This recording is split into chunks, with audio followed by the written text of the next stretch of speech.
Friends, welcome back to our channel. आज के इस वीडियो में हम देखेंगे आपका जो आरआरबी ग्रुप डी है उसमें 17 अगस्त यानी कि आज जो फर्स्ट शिफ्ट में क्वेश्चन पूछे गए हैं आपके साइंस के, उनको देखिए। एग्जैक्ट क्वेश्चन आपको वैसे ही पूछे गए हैं। कुछ क्वेश्चन में हो सकता है कि कुछ और पूछा गया हो, ऑप्शन का यहाँ पर कुछ कंफर्म नहीं है, लेकिन आपको क्वेश्चन वही बताया जाएगा जो आपके क्वेश्चन में एग्जाम पेपर में पूछा गया है। हम तीनों शिफ्ट के क्वेश्चंस को देखेंगे जो 17 अगस्त को पूछे जाएंगे। अभी हम जो एनालिसिस कर रहे हैं वो कर रहे हैं आपका फर्स्ट शिफ्ट का, ठीक है। दो का हम साथ में आगे करेंगे। नीचे जो आपको कमेंट में आपको एक चैनल का लिंक दिया गया है, आप जाकर उसको सब्सक्राइब कीजिए। हम बाकी सारे शिफ्ट वहाँ पर सॉल्व करेंगे। चैनल पर आप नए हैं तो चैनल को सब्सक्राइब कर लीजिए। यहाँ पर हम तीनों शिफ्ट के अलग अलग देखेंगे, वहाँ पर कंप्लीट एनालिसिस एक दिन का वहाँ पर लेंगे, ठीक है। तो वहाँ पर आप कंप्लीट वीडियो के लिए तीनों पेपर का शिफ्ट का आप एनालिसिस लेने के लिए वहाँ पर जाइए। यहाँ पर आपको एक एक करके तीनों शिफ्ट का एनालिसिस कराया जाएगा, ठीक है। फर्स्ट शिफ्ट है जो आपका 17 अगस्त को पूछे गए हैं वो क्वेश्चन साइंस के। चलिए शुरू करते हैं आपके क्वेश्चंस। फर्स्ट क्वेश्चन देखिए, आपको पूछा गया था फुल फॉर्म ऑफ एड्स, मतलब एड्स जो बीमारी है उसकी फुल फॉर्म आपको पूछी गई थी। देखिए बहुत ही सिंपल है, सबको पता होगा। एड्स एक बीमारी है जो कि किससे होती है, विषाणुओं से, वायरसेस से होने वाली बीमारी है। इसका वायरस कौन सा है, इसका वायरस है HIV वायरस। आपकी एड्स की अगर हम फुल फॉर्म देखें तो वो होता है एक्वायर्ड इम्यून डेफिशिएंसी सिंड्रोम, जबकि आपका HIV जो उसका वायरस है जिससे ये बीमारी होती है उसकी फुल फॉर्म होती है ह्यूमन इम्यूनो डेफिशिएंसी वायरस, ठीक है। तो बहुत ही सिंपल था, सभी ने होप अच्छे से किया होगा। और यहाँ पर आपको एक वीडियो, आपको व्हाट्सएप के लिए एक नंबर दिया जाएगा, वहाँ पर आपने सारे क्वेश्चंस को, सभी ने अपने शिफ्ट के क्वेश्चंस को भेजना है। नीचे आपको कमेंट बॉक्स में वो या लिंक में आपको डिस्क्रिप्शन में मिल जाएगा, ठीक है। नेक्स्ट देखेंगे angle of incidence and reflection. देखिए आपतन कोण और परावर्तन कोण का आपने बताना है। तो यहाँ पर देखिए आप सभी को पता होगा, मैंने बताया हुआ भी है जब प्रीवियस क्वेश्चंस किए थे, जितना आपतन कोण होता है उतना ही परावर्तन कोण होता है। तो वहाँ पर जो ऑप्शन ठीक था उसमें आपको दोनों में जो वैल्यू दी गई होगी वो सेम दी गई होगी। जैसे कि आप मान सकते हैं, अगर यहाँ पर बोला गया है 30 आपतन कोण है 30 डिग्री, तो 30 ही आपका परावर्तन कोण होगा। ये चीज़ ध्यान रखना है। आपतन कोण और परावर्तन कोण क्या होते हैं, समान होते हैं।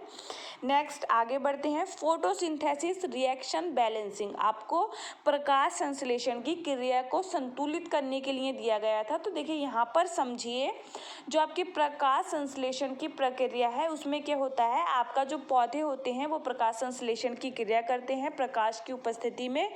इसमें वो अपना भोजन बनाते हैं और बाई प्रोडक्ट के रूप में ऑक्सीजन को बनाते हैं, जो कि हमारे लिए, किसी भी जीव के लिए बेहद इम्पॉर्टेंट है आपका ऑक्सीजन। और वो क्या करते हैं, कार्बोहाइड्रेट और जल से अपना क्या करते हैं, भोजन बनाते हैं। इस चीज़ को ध्यान रखना है। तो यहाँ पर अगर हम देखें किससे, carbon dioxide plus H2O change into C6H12O6 plus O2, ठीक है।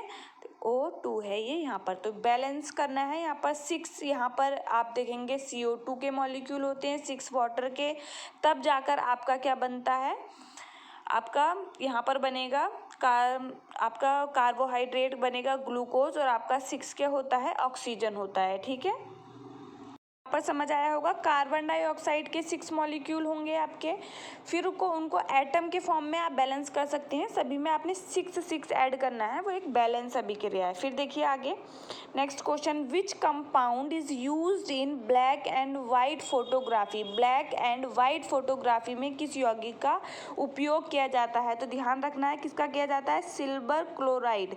आपको एक ऑप्शन में पूछा गया है तो आप डायरेक्ट आंसर करेंगे सिल्वर क्लोराइड, या फिर आपको एक और भी ध्यान रखना है, वो होता है सिल्वर ब्रोमाइड। सिल्वर ब्रोमाइड भी यूज़ किया जाता है। तो बच्चों का कहना है कि जो क्वेश्चंस में आपको आंसर दिए गए थे वो पेयर में थे, तो सिल्वर क्लोराइड आपने याद रखना है या सिल्वर ब्रोमाइड, दोनों में से कोई एक होगा तो आप एक को ही टिक करेंगे। अगर पेयर में मिलेगा तो आप पेयर देखेंगे, ठीक है। नेक्स्ट क्वेश्चन, आफ्टर Fe2O3, इस तरीके से है ये H2O3 डिकम्पोजिशन, मतलब इसका विघटन या अपघटन के बाद जो प्रोडक्ट बनेगा। तो देखिए क्या होगा, यहाँ पर आयरन और ऑक्सीजन अलग अलग हो जाएगा। यही आपका क्या है, सिर्फ आपने ध्यान रखना है यहाँ पर बैलेंसिंग का, क्योंकि वहाँ पर जो खेल था ये सभी को पता चल रहा है कि आयरन और ऑक्सीजन ही बनेगा, लेकिन वहाँ पर आपको जो ऑप्शन दे रखे थे सभी में आयरन और ऑक्सीजन था, लेकिन वहाँ पर जो मेन चीज़ थी वो आपने बैलेंस अभिक्रिया देखनी थी, संतुलित अभिक्रिया देखनी थी। बैलेंस अभिक्रिया ध्यान रखेंगे, 2Fe2O3, फिर आपका क्या है, इसका विघटन करना है अपने कंपोजिशन। तो यहाँ पर देखिए आयरन के यहाँ पर कितने एटम हैं, यहाँ पर 4 हैं, तो यहाँ पर ध्यान रखना है आपने, क्या हो जाएगा 4, और O3 यहाँ पर आपका क्या है O3, 2O3, ठीक है। तो ध्यान रखेंगे यहाँ पर कितने हो रहे हैं, 3 दूनी 6, और यहाँ पर भी कितने हो जाएंगे, 3 दूनी 6। ऑक्सीजन यहाँ पर बनेगा O2, 3 उसके आपने ध्यान रखना है एटम। आगे आप उसका नंबर लिखेंगे इस तरीके से। देखिए दोबारा से देख लेते हैं, Fe2O3 का विघटन करेंगे, यहाँ पर बनेगा 4Fe प्लस O2 बनेगा, और कितने बनने हैं, 3 आपके यहाँ पर आपने उसमें मॉलिक्यूल जोड़ने हैं। तो यहाँ पर कितना हो जाएगा, 3 दूनी 6, और आप देखेंगे यहाँ पर आपने 2 लगाना है, ठीक है। नेक्स्ट देखेंगे question, first and last element in Newland table. जो न्यूलैंड थे, आपका पता है न्यूलैंड ने अपना अष्टक नियम दिया था। उन्होंने जो अष्टक नियम दिया था उस वक्त उन्होंने 56 तत्वों को उसमें व्यवस्थित किया था। कैसे, परमाणु द्रव्यमान के बढ़ते क्रमों में, परमाणु द्रव्यमान के आधार पर उन्होंने अपना न्यूलैंड का अष्टक नियम दिया था। इसमें आपने पहला और अंतिम एलिमेंट बताना है। आपने पीरियोडिक टेबल के क्वेश्चंस किए होंगे जो मैंने चैनल पर करा रखे हैं, तब आपको पता होगा कि लास्ट मैंने एलिमेंट आपको ये क्वेश्चन कराया था, क्या है, थोरियम, और जबकि पहला क्या होगा, हाइड्रोजन होगा, ठीक है। नेक्स्ट देखेंगे, heating of gypsum gives. Gypsum को गर्म करने पर मिलेगा, जो जिप्सम है, जिप्सम का अगर हम सूत्र देखें तो जिप्सम क्या होता है, CaSO4.2H2O। अब जब इसको गर्म करेंगे, आप इसको हीटिंग इफेक्ट देंगे, इसको गर्म करेंगे, तो ये प्लास्टर ऑफ पेरिस में चेंज हो जाता है, इसका निर्जलीकरण हो जाता है। आपका यहाँ पर सिर्फ हाफ H2O बचता है, मतलब 1.5 जो आपका H2O है वो क्या हो गया, वाष्प की तरह बाहर निकल गया, उसका निर्जलीकरण हो जाता है। लास्ट में क्या मिलेगा आपको, लास्ट में आपको मिलेगा CaSO4.12H2O। ये क्या है आपका, प्लास्टर ऑफ पेरिस। मतलब अगर हम देखें तो आप प्लास्टर ऑफ पेरिस को बनाने के लिए क्या कर सकते हैं, जिप्सम को गर्म कर सकते हैं, उसका निर्जलीकरण कर सकते हैं। नेक्स्ट क्वेश्चन देखिए, which type of image formed on cinema screen. पर्दे पर कैसा प्रतिबिंब प्राप्त होता है। देखिए जब आप किसी हॉल में मूवी देखने के लिए जाते हैं तो वहाँ पर देखिए अगर इमेज आपसे पूछा जाए कि उस पर कैसी इमेज बनती है, तो आपने ध्यान रखनी है हमेशा जो इमेज होगी वो रियल होगी। आपकी जो इमेज होगी, कभी भी आभासी इमेज को आप स्क्रीन पर नहीं देख सकते हैं। वो कैसी होगी, रियल इमेज होगी। कैसी होगी, रियल इमेज रियल होगी और इन्वर्टेड होगी। कैसी होगी, रियल होगी और इन्वर्टेड उल्टी होगी। फिर देखेंगे next question, on increasing atomic number effect on atomic radius and balance electron. अब देखिए परमाणु क्रमांक बढ़ने पर परमाणु त्रिज्या और संयोजी इलेक्ट्रॉनों पर प्रभाव। देखिए कोई भी 2 तत्व ले लीजिए, उनमें आप कंपैरिजन कर सकते हैं। अगर आपको दाएं से बाएं या ऊपर से नीचे पूछा जाता तो आपको सिंपल, आपको पता है मैंने क्वेश्चन करा रखे हैं। अभी तक जिन बच्चों का पेपर बाद में है, जिन्होंने अभी एग्जाम देना है, तो वो पीरियोडिक टेबल के जो क्वेश्चंस करा रखे हैं, जो भी सारे क्वेश्चंस आपको करा रखे हैं उनको सॉल्व करके जाएंगे, कोई भी ऐसे नहीं जाएगा, ठीक है। आप चैनल पर जा सकते हैं, वहाँ पर देखिए पीरियोडिक टेबल के आवर्त सारणी के आपको क्वेश्चन करा रखे हैं, बहुत इंपॉर्टेंट है। इसी तरीके के क्वेश्चन करा रखे हैं और ऐसे ही क्वेश्चन पूछे गए हैं। देखिए अगर मैं देखूँ यहाँ पर किन्हीं 2 तत्वों को ले लेते हैं, जैसे लिथियम ले लिया या फिर एल्यूमिनियम ले लिया, ठीक है, 2 हो गए। यहाँ पर लिथियम का जो परमाणु क्रमांक है वो 3 है, जबकि एल्यूमिनियम का 13 है। आप देखिए लिथियम का 3 है, तो यहाँ पर आप देखेंगे यहाँ को 2 में, पहले कक्षा में 2 फिर 1, इस तरीके से भरा जाएगा। एल्यूमिनियम का 13, 2, 8, 3।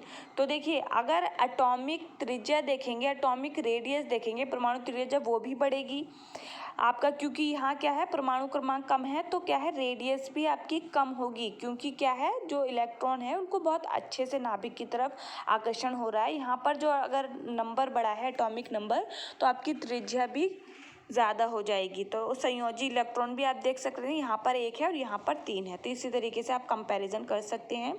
नेक्स्ट देखेंगे Y electric bulb filament thin and long. बिजली के बल्ब का फिलामेंट पतला और लंबा क्यों होता है? उसके प्रतिरोध को बढ़ाने के लिए, ये चीज़ भी ध्यान रखना है, प्रतिरोध बढ़ाने के लिए ऐसा होता है। Next question, which changes direction of current in motor. वह जिससे मोटर में करंट की दिशा बदल जाती है। तो इसमें आपने सीधे से ध्यान रखना है, कम्यूलेटर जो है उससे क्या होती है करंट की दिशा बदल जाती है। ये आपको क्वेश्चन पूछा गया है तो इसका आंसर ये होगा, ठीक है।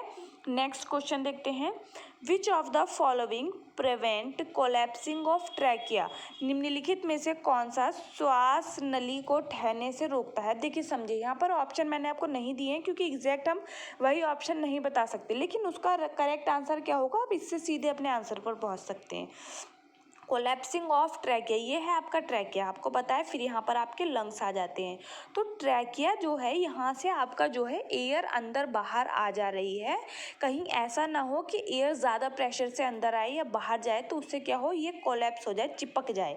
इसको इस दिशा से बचाने के लिए, इससे बचाने के लिए यहाँ पर क्या होता है आपको देखने मिलेंगे रिंग लाइक स्ट्रक्चर। आपसे पूछा भी जाता है जो आपका रिंग लाइक स्ट्रक्चर आपकी ट्रैकिया में होते हैं वो किससे बने होते हैं? कार्टिलेज के बने होते हैं, उपास्थि के, क्योंकि हड्डी के तो बने हो नहीं सकते।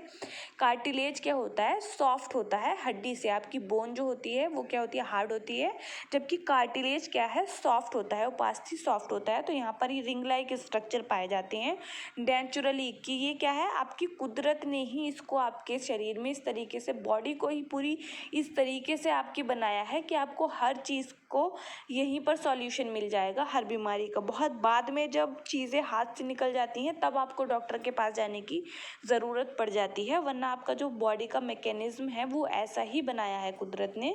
तो यहाँ पर कार्टिलेज की जो है रिंग लाइक स्ट्रक्चर पाए जाते हैं आपकी ट्रैकिया में, जो इसको इस चीज़ से प्रिवेंट करता है कि वो आपस में कोलैप्स ना हो जाए। फिर देखिए, what is the process of seepage of water in the land called. भूमि में जल के रिसाव की क्रिया कहलाती है, तो सीधे से ध्यान रखना है इनफिल्ट्रेशन कहलाती है। नेक्स्ट क्वेश्चन, ओम्स का लो का सूत्र पूछा। तो देखिए आपको पता है V = I/R, यही आपको ऑप्शन में सीधे दिया गया था। तो यहाँ पर आपने कोई भी बहुत ही सिंपल आपको क्वेश्चन पूछे गए थे जो कि आपको हर एग्ज़ाम में कहीं ना कहीं बहुत सिंपल वे में पूछे जाते हैं। ज़्यादा टफ क्वेश्चन अभी फर्स्ट शिफ्ट में कुछ ऐसा देखने को नहीं मिलेगा जो आपसे नहीं बना हो। तो बहुत सिंपल क्वेश्चन थे और ज़्यादा से ज़्यादा बच्चे अपने एग्ज़ाम के क्वेश्चंस को भेजेंगे। नीचे आपको जो कमेंट में व्हाट्सएप नंबर दिया गया है उस पर, ठीक है। तो ज़्यादा से ज़्यादा चैनल को सब्सक्राइब और शेयर कीजिए। चैनल नया है, जब आप सब्सक्राइब करेंगे तभी आपको इसका बेनिफिट मिलेगा। Thank you.